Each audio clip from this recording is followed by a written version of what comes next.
नमस्कार, अब दुनिया की फटाफट बुलेटिन में आप सभी का स्वागत है और नजर डालेंगे आज के खास खबरों पर। गृह मंत्री अमित शाह की तमिलनाडु में सत्तारूढ़ डीएमके को चुनौती, भाषा को लेकर विवाद खड़ा करने पर संसद में दिया जवाब। कहा, भाषा को लेकर बवाल करते हो, हिम्मत है तो मेडिकल और इंजीनियरिंग का कोर्स तमिल में करके दिखाओ, हमारी सरकार आने पर हम ऐसा करके दिखाएंगे। न्यायमूर्ति यशवंत वर्मा के आवास में भारी मात्रा में नकदी बरामद होने का एक वरिष्ठ वकील ने दिल्ली हाईकोर्ट के समक्ष जिक्र किया। इस घटना पर दुख एवं आश्चर्य व्यक्त किया। सुप्रीम कोर्ट के कॉलेजियम ने जज को दिल्ली से इलाहाबाद हाईकोर्ट भेजा। इलाहाबाद कोर्ट के वकील भड़के, कहा हम डस्टबिन नहीं।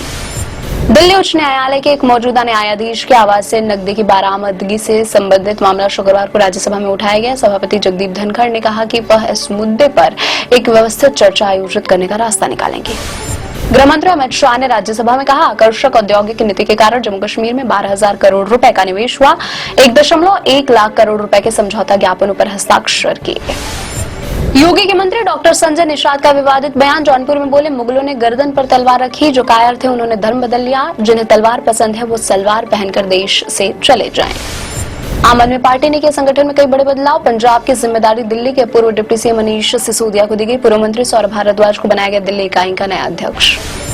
केंद्रीय स्वास्थ्य मंत्री जेपी नड्डा ने लोकसभा में सभी सदस्यों से साल में कम से कम एक बार पूरी स्वास्थ्य जांच कराने की अपील की। कहा, यहाँ कई सदस्य हैं जो ओवरवेट हैं, हम आप सभी के स्वास्थ्य की चिंता रखते हैं।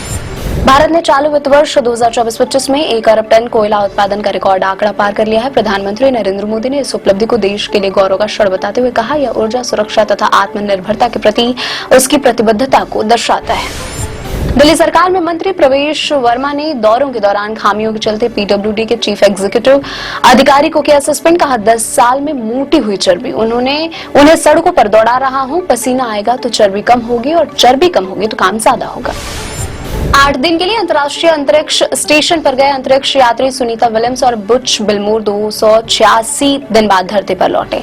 उन्होंने 278 दिन ज्यादा अंतरिक्ष पर बिताए। हालांकि दोनों को अंतरिक्ष में तय समय से ज्यादा समय तक बिताने के लिए ओवर टाइम नहीं मिलेगा। चीन में 2 साल की उम्र में किडनैप हुआ बेटा 24 साल बाद पिता से मिला। पिता ने बेटी की तलाश करने वाले को 12 करोड़ का इनाम देने की घोषणा की थी। 2001 में एक फल विक्रेता ने झीयू के बेटे का अपहरण कर लिया था। बिहार के पूर्व मुख्यमंत्री और राजद नेता राबड़ी देवी ने साधा मुख्यमंत्री नीतीश कुमार पर निशाना। कहा, यदि नीतीश बीमार है तो कुर्सी बेटे निशांत को सौंप दे। जदयू ने पलटवार करते हुए कहा, बीमार नीतीश नहीं लालू यादव है। छत्तीसगढ़ के सुकमा जिले में 2 लाख रुपए की इनामी महिला नक्सली समेत 4 नक्सलियों ने सुरक्षा बलों के सामने आत्मसमर्पण किया। पुलिस अधिकारियों ने बताया, नक्सलियों के नाम कलमू आयते, नप्पो रघु, मड़कम कोना और सोड़ी लच्छा है। 2 लाख के इनामी कलमू क्रांतिकारी आदिवासी महिला संगठन के अध्यक्ष भी है।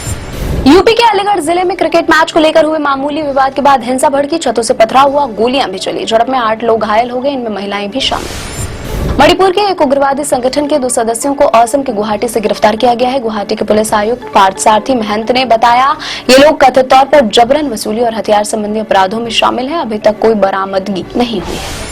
बंगाल की खाड़ी से आ रही नमी और अनुकूल हवा के रुख के कारण पश्चिम बंगाल के कुछ हिस्सों में शनिवार तक आंधी और बारिश की संभावना है। नदियां बीरभूम, मुर्शिदाबाद, पूर्वी बर्धमान और उत्तर और दक्षिण 24 परगना जिलों में तेज हवा, बिजली और हल्की से मध्यम बारिश के साथ तूफान आने की आशंका है। राजस्थान के कोटपुतली कस्बे में एक ट्रक और कार की टक्कर में 3 लोगों की मौत हो गई, जबकि 6 अन्य घायल हो गए। पुलिस ने बताया, हादसा दिल्ली जयपुर राष्ट्रीय राजमार्ग 48 पर मोरदा के पास हुआ। शेयर बाजार में तेजी का दौर जारी। सेंसेक्स 557 अंक चढ़कर 76,906 अंक पर हुआ बंद। निफ्टी भी 160 अंक बढ़कर 23,350 अंक पर हुआ बंद। कियारा आडवाणी बनी हाईएस्ट पेड भारतीय एक्ट्रेस। फिल्म टॉक्सिक के लिए एक्ट्रेस ने चार्ज की 15 करोड़ रुपए। कियारा की फीस उनकी हालिया रिलीज फिल्मों की सफलता को देखते हुए बढ़ाई गई। जल्द ही मां बनने वाली है कियारा। इंडियाज गॉट टैलेंट विवाद के बीच समय रैना ने पोस्टपोन किया अपना इंडिया टूर। कॉमेडियन ने कहा, शो की बुकिंग कराने वालों को जल्द मिल जाएगा रिफंड। विवाद के बाद से ही विदेश में है समय। साइबर सेल समय से पूछताछ करने के लिए 3 बार जारी कर चुकी है समय। ये थे आज के फटाफट बुलेटिन। ऐसे ही ताजा अपडेट्स के लिए बने रहे हमारे साथ, यानी कि विजिट करें अब दुनिया।